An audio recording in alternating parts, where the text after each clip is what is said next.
A denominada reforma do Serviço Militar limitou-se a extinguir as estruturas hospitalares dependentes dos travões das Forças Armadas, levando à criação de um hospital único, assentando uma métrica simplística de fusão de estruturas num timing realista e politicamente orientado, uma vez que a concentração no mesmo espaço físico, com condições de localização, espaço e arquitetura funcional e compatibilidade duvidosa, puseram em causa as reais necessidades do potencial universo dos utentes e dos beneficiários. Com a consideração dos universos utentes dos cidadãos das Forças Armadas, em paralelo com a deficiente organização dos serviços,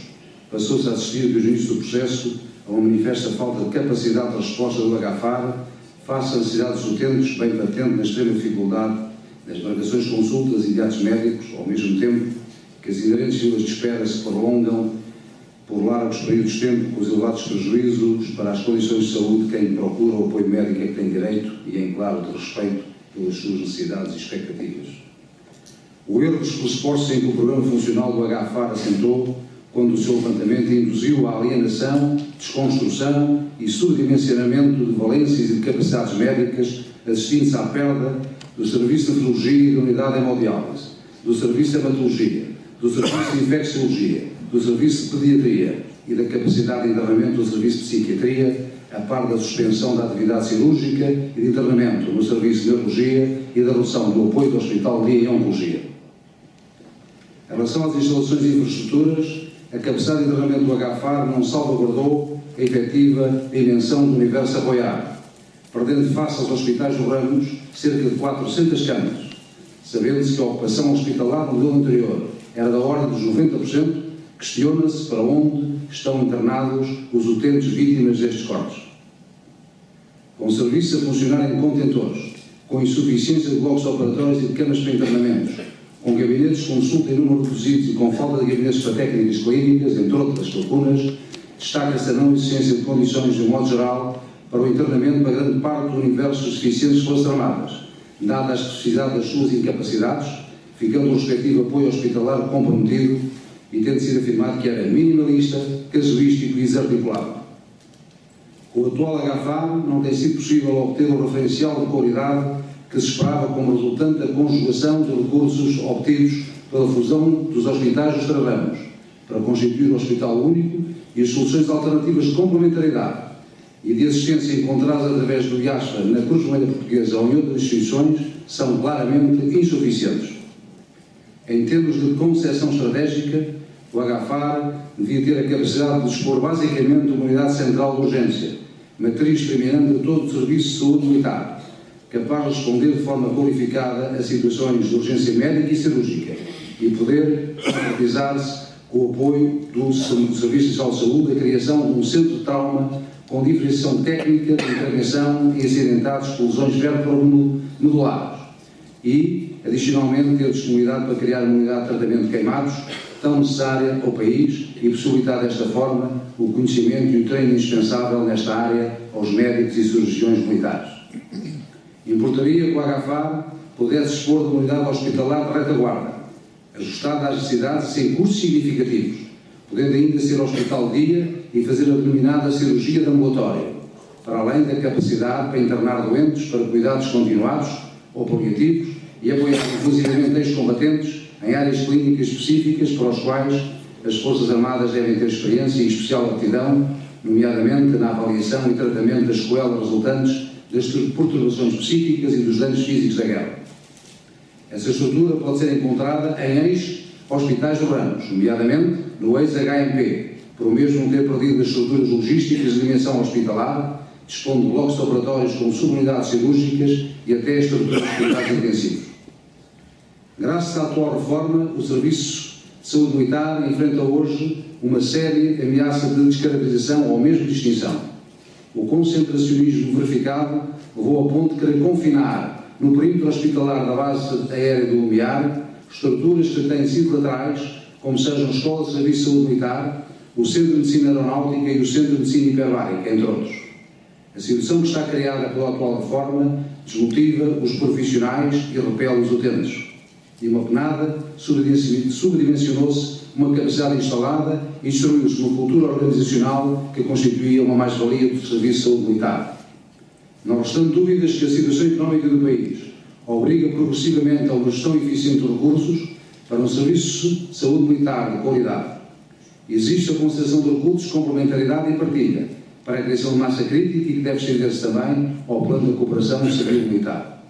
Neste sentido, a formação dos quadros de saúde militar é um facto essencial e, apesar de todo o importante caminho percorrido desde o início da década de 90 do século passado, muito ainda há que fazer, no sentido de consolidar o sistema de formação, torná-lo mais partilhado inter-ramos, atualizá-lo em permanência e agilizar o seu funcionamento, uma vez que a atual tipologia das missões exige a sua integração cada vez mais multinacional e altamente diferenciada. É preciso que, finalmente, a medicina militar e as restantes disciplinas de saúde militares se organizem em competências ou colégios autónomos, dentro de cada uma das suas estruturas de organização profissional. É chegada a altura em que se deverá afirmar querer um serviço de saúde militar ajustado às necessidades das Forças Armadas e que se deveria basear nos seguintes princípios: um serviço de saúde militar composto por profissionais motivados, um serviço de saúde militar dotado de estruturas de cuidados de saúde e infraestruturas que satisfaçam os padrões mais elevados de qualidade, um serviço desenhado à medida das necessidades fundamentais da saúde operacional, um sistema de formação pós-graduado contínuo e de treino de qualidade, um sistema em que não seja sequestrado da sociedade pela sociedade civil e que com ela se articule cada vez melhor, um sistema no qual, como em tempos passados, os militares se reconheçam e que sirva à família militar e os deficientes das Forças Armadas, um sistema que se constitua em estrutura autónoma dentro da organização militar, respondendo diretamente perante o centro. Em relação à saúde operacional, referiu-se, hoje aqui, o papel do Hospital das Forças Armadas como elemento de retaguarda do Serviço de Saúde Militar. Neste sentido, importava visualizar como será feito o levantamento e sustentação do Hospital de Campanha, de forma a garantir as cabeçalhas de rol 2 e rol 2E exigidas pela doutrina da NATO. E importava ainda esclarecer como é que se pode responder à iminência de ameaças no âmbito NBQA.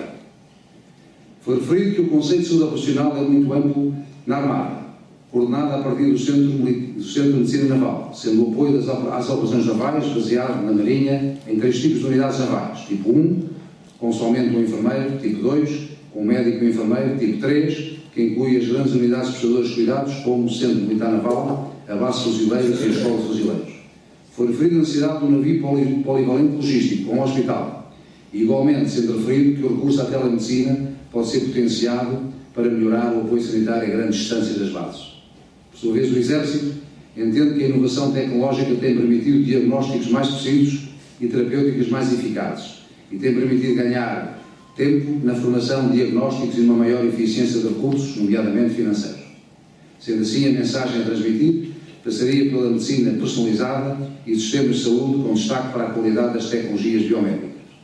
A Força Aérea Portuguesa indicou que a prevenção, tratamento, evacuação e reabilitação são os componentes da saúde militar em que a agenda da NATO é seguida e refere que as Forças Armadas não dispõem de capacidade para implementar um rol 2, por falta de pessoal médico com as capacidades necessárias, uma vez que, embora haja mais de 300 médicos nas Forças Armadas, não havendo especialistas certos em quantidade, logo, estando fora do contexto operacional para a NATO neste âmbito. Finalmente foi referido que o que é correto é falar em apoio sanitário puro e simples, seja em campanha, quer em tempo de paz. Na capacidade sustentária existe apenas o apoio sanitário, nada mais. Esta divisão de conceitos não pode nem deve dividir-nos e depois criar financiamentos diferenciados. Por outro lado, o apoio sanitário tem de ter uma doutrina, instrução e treino. É preciso saber quais as especialidades necessárias para o apoio sanitário em rol 2, 3 ou 4. Em relação ao apoio social, nas suas 2 linhas de missão foi afirmado que o IASFA persegue 2 fins: garantir e promover a ação social complementar dos seus beneficiários e gerir o sistema de assistência de doenças aos militares das Forças Armadas, ADM. Questiona-se quais, aliás, vantagens em manter o IASFA com o perfil do Instituto Público, integrado na administração indireta do Estado. No entanto, a atual envolvência política e económica parece não ser clarificadora quanto ao modelo organizacional adotado no seu âmbito de ação e processo de financiamento.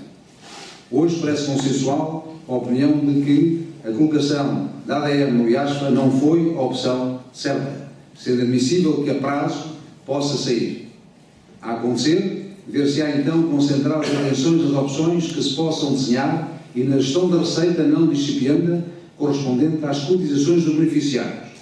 A ADM pode, assim, concitar atenções pelas verbas que gera e estes valores deverão ser aplicados em áreas distintas da saúde militar, já que seria desejável que os encargos com os serviços prestados aos beneficiários nas unidades de saúde militar deixem de onerar a ADM, sendo suportadas pelas dotações das próprias unidades, isto é, do RAMS e do ENFA. Importava igualmente ter presente um memorando de entendimento que Portugal subscreveu com a Troika, que veio determinar a reversão do custo orçamental global com os sistemas de saúde dos trabalhadores em funções públicas, ADSE, ADM e SAD, bem como os serviços de apoio da doença às forças de segurança, diminuindo a comparticipação da entidade empregadora e ajustando o âmbito dos benefícios de saúde com poupanças de 100 milhões de euros só em 2012, seguindo reduções adicionais a taxas semelhantes nos anos subsequentes, 30% em 2014, 20% em 2015, com vista a que os sistemas de financiamento por si próprios sejam atingidos em 2016. Realidade, no entanto, aqui afirmada hoje, já atingida pela ADSE em 2014, inclusive pelo superávit, bem como pela própria ADMG, a Assistência de Doenças aos Militares da Guarda Nacional Republicana. Os custos orçamentais desses sistemas são reduzidos através de decréscimos de contribuições de entidade empregadora e pelo ajustamento do âmbito dos benefícios de saúde, prevendo subsistemas sucessivamente mais exíguos no apoio que poderão futuramente assegurar. Foi indicado que no quadro das respostas sociais complementares do IASFA aguardam-se as conclusões de estudo para a formulação do plano de reestruturação do apoio social dos militares, que envolveu, além do IASFA, os ramos das Forças Armadas, a Cruz Vermelha Portuguesa, a Liga dos Combatentes, sob a coordenação da Direção-Geral de Pessoal do Regimento Militar do MDM. As intenções deverão então estar centradas nas respectivas conclusões e decisão que resulte relativamente ao estudo, atrás citado, para a formulação do plano de reestruturação do apoio social aos militares, esperando-se uma clarificação para 3 vetores importantes: ADM, apoio social complementar e património, ex-Serviços Sociais das Forças Armadas e ex-Cofre de Previdência das Forças Armadas. Nesta perspectiva, a ADM parece ser o vetor que menor dúvida suscita. Tem receitas próprias, tende a libertar-se do ónus contabilístico resultante das despesas faturadas pelo HFAR e dos cuidados de saúde com os deficientes das Forças Armadas. Admite-se comprovável a sua saída do IASFA e pode antever-se que ostentará no futuro uma gestão tendencialmente condicionada por critérios de contenção da despesa. É de admitir igualmente que para a consolidação da sustentabilidade do subsistema todos os beneficiários do agregado familiar passem a ser parte ativa das cotizações. Por sua vez, o apoio social complementar assume nos dias de hoje uma importância crescente, quando é sabido que a população está a envelhecer, fenómeno que é acompanhado do aumento da esperança média de vida. Ao contrário da ADM, não é financiada por cotizações, ao contrário da GNR, e a eventual saída deste subsistema acarretará um vazio de financiamento que torna inviável o IASFA, já que as transferências do Estado e as receitas próprias têm vindo a crescer. Não é de excluir que possam transitar para gestores privados que espreitam oportunidades de negócio no setor privado da saúde, ou simplesmente venham a ser integradas nos serviços sociais da administração pública ou na União das Misericórdias Portuguesas. Finalmente, foi afirmado ser necessário estreitar a relação institucional entre o IASFA, o ENFA e o RAMS, visando uma melhor articulação das necessidades e complementariedade das capacidades instaladas, procurando uma melhor partilha das sinergias, nomeadamente ao nível dos cuidados de saúde. Já da parte da tarde, em relação à ADM, propriamente dita, e sobre os seus custos e financiamentos, foi aqui ouvido que o número de beneficiários tem vindo a diminuir desde 2010 até 2013, passando de 135 mil para 130 mil aproximadamente. Que atualmente os beneficiários protocolados rondam 12.800 unidades. Que também as despesas da ADM têm vindo a decrescer, verificando-se em 2012 cerca de 108 milhões de euros, prevendo-se que em 2014 atinjam 63 milhões de euros, enquanto que as receitas foram respectivamente de 82 milhões de euros e de 63 milhões de euros. Quanto aos prazos de pagamento, foi afirmado que se está a liquidar documentos que foram entregues na primeira quinzena de agosto, e foi referido que só para as instituições militares foram 7,2 milhões de euros deslocalizados, nomeadamente para o HFAR, mais concretamente 6,9. E que para os centros de apoio social do IASFA, cerca de 1,2 milhões de euros. Em relação aos prazos de comparticipações, verificou-se uma redução de prazo de pagamento das comparticipações no regime livre de 120 para 60 dias, enquanto nos regimes convencionados se reduziu de 400 para 120 dias. Colocou-se ainda a questão se as despesas de âmbito operacional dos militares, bem como as decorrentes com os DFAs, deverão ser suportadas pela ADM. É consensual que estas despesas deveriam estar encarregadas nos orçamentos do Ramos e nos orçamentos do MDM, respectivamente. foi colocada a questão da ADN não ser gerida pela própria organização, ao invés do que acontece com a GNR e com a própria Polícia de Segurança Pública. Preferido que a SAD e a GNR, bem como a DSE, e já são autossuficientes, sendo previsível o mesmo para a própria SAD e a PSP a muito curto prazo. Camaradas, muito mais foi referido durante estes 2 dias em que o seminário decorreu. Em termos gerais, pode sintetizar que o sistema de saúde militar deve basear-se numa componente operacional, orientada para o apoio às missões das Forças Armadas, e numa componente assistencial e hospitalar, visando garantir um apoio de qualidade aos militares e às suas famílias, tendo em conta o enquadramento específico da condição militar. Contudo, as restrições e os condicionamentos impostos no âmbito da saúde, da assistência sanitária e do apoio social aos militares têm-se agravado progressivamente, com o MDN a procurar justificar esta realidade com o processo de convergência com os sistemas de administração pública.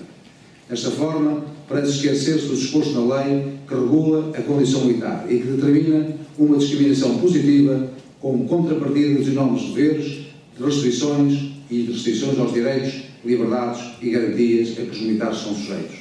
Por todas estas razões, vem-se acumulando um acentuado capital de queixa por parte dos militares, traduzido num forte sentimento de injustiça face à forma como a especificidade das suas missões é tratada pelo poder político. Muito obrigado.